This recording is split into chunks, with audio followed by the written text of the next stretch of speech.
드라마는 선자의 과거와 솔로몬의 현재를 나란히 놓아 두 시대를 끊임없이 마주보게 한다.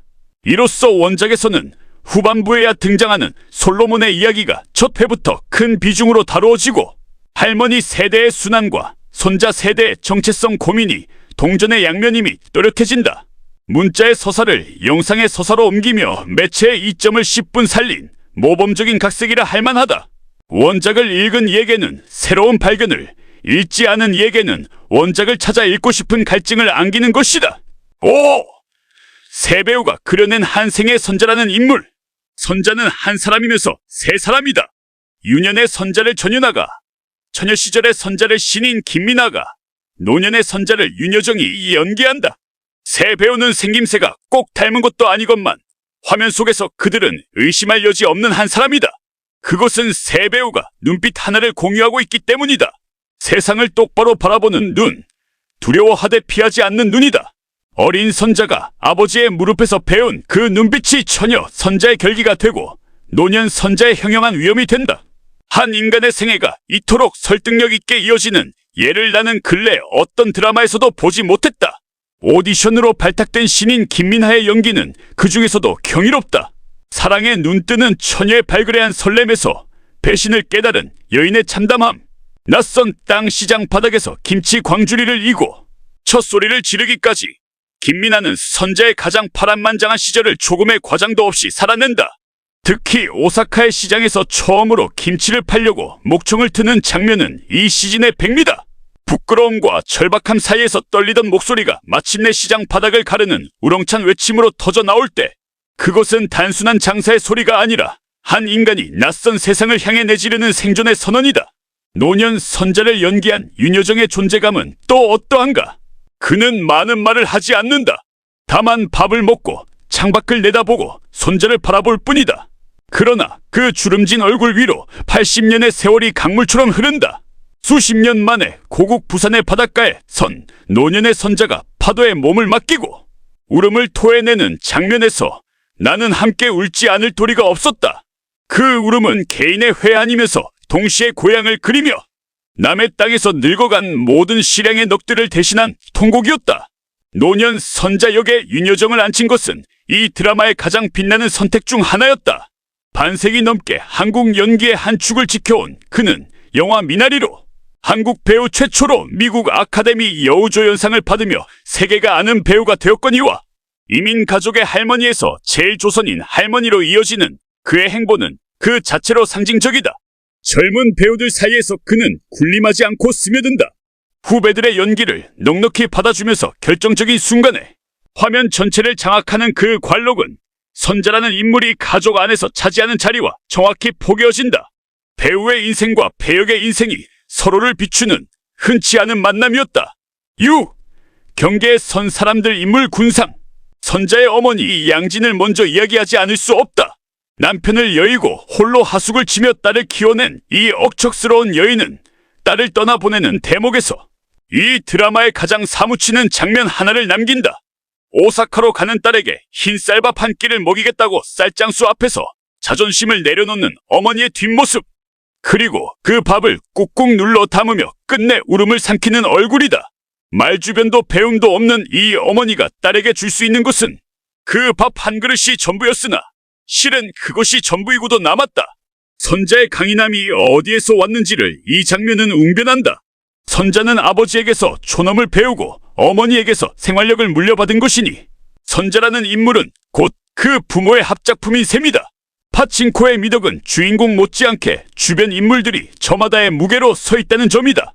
이민호가 연기한 고한수는 단순한 악역이 아니다. 그는 선자를 진심으로 마음에 두었으되 힘없는 조선인으로서 살아남기 위해 일본의 뒷골목 질서에 제 영혼을 처당 잡힌 사내다. 근사한 양복 안에 감춘 그의 상처와 허기는 식민지의 사내가 힘을 얻는 길이 얼마나 뒤틀려 있었는지를 보여준다. 사랑마저 거래의 언어로밖에 말할 줄 모르게 된 이 사내의 비극은 선자의 강직함과 대비되어 더욱 쓸쓸하다. 노상현이 연기한 백이삭은 이 드라마가 품은 선의 얼굴이다.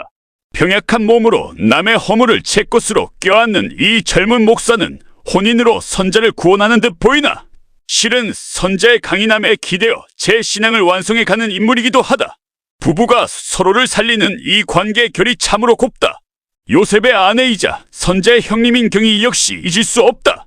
정은채가 연기한 경희는 고운 손에 물 한 방울 안 묻히고 자란 여인이나 선자와 더불어 김치를 담그고 시장에 나서며 조금씩 제 삶의 주인이 되어간다. 부엌에서 두 동서가 나누는 자매에는 이 팍팍한 서사에 스며드는 따뜻한 볕이다. 그리고 1989년에 솔로몬이 있다. 진아가 연기한 이 청년은 조부모 세대의 고난을 책으로만 아는 영어가 더 편한 3세대다. 그는 일본에서는 조센진이라 불리고 미국에서는 아시아인이라 불리고 한국에서는 제일 교포라 불린다.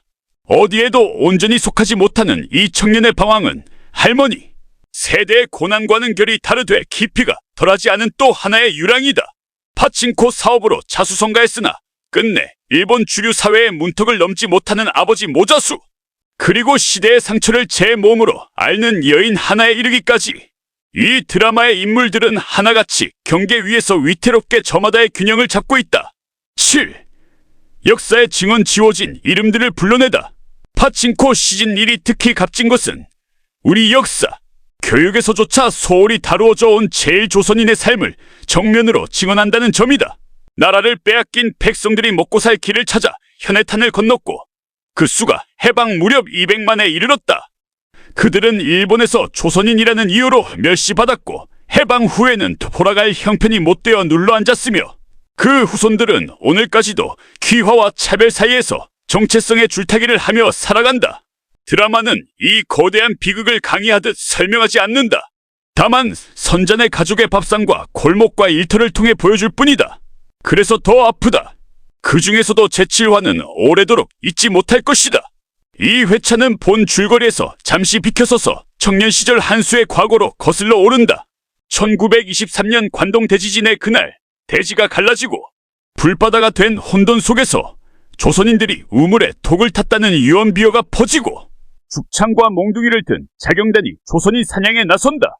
화면은 그 학살의 광기를 애두르지 않고 응시한다. 역사책의 한 줄로만 알던 관동 대학살이 살과 피를 가진 인간들의 비명으로 되살아날 때 시청자는 한수라는 인물이 왜 그렇게 살 수밖에 없었는지를, 나아가 제일 조선인의 가슴에 새겨진 공포의 뿌리가 무엇인지를 비로소 이해하게 된다. 세계의 시청자들이 이 회차를 통해 관동 대학살의 존재를 처음 알게 되었다는 사실만으로도 이 드라마는 제 몫을 다했다고 나는 생각한다. 드라마가 비추는 차별은 지나간 예실만이 아니라는데 이 이야기에 무게가 있다. 1989년의 솔로몬 역시 아무리 뛰어난 학벌과 실력을 갖추어도 일본 사회에서 온전한 저희 사람으로 받아들여지지 못하며 몇 대째 일본에서 나고 자란 제일 동포들이 여전히 국적과 이름과 소속의 문제로 번민하는 현실은 오늘도 이어지고 있다.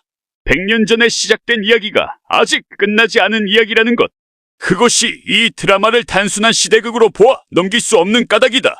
우리가 이들의 존재를 얼마나 알고 있었으며 얼마나 마음을 두었던가를 드라마는 조용히 되묻는다. 그리고 마지막 회의 끝자락, 드라마는 뜻밖의 선물을 준비해 두었다. 극이 끝난 자리에 실제 제일 조선인 1세대 할머니들의 인터뷰 영상이 이어지는 것이다. 젊은 날 현해탄을 건너 평생을 일본에서 살아낸 90 안팎의 할머니들이 카메라 앞에서 담담히 지난 세월을 회고할 때 허구와 실제의 경계가 허물어지며 8시간의 드라마 전체가 이분들의 실화였음이 사무치게 확인된다. 주름진 얼굴로 환하게 웃으며 그래도 잘 살았다고, 후회는 없다고 말씀하시는 그 모습 앞에서 나는 옷깃을 여미지 않을 수 없었다. 드라마가 역사에 바칠 수 있는 가장 겸손하고 아름다운 경위가 거기 있었다. 8. 흙과 쌀과 바다 연출의 미확. 이 드라마의 화면에는 유난히 마음에 오래 남는 사물들이 있다. 첫째는 쌀이다. 오사카로 떠나는 딸을 위해 어머니 양지는 없는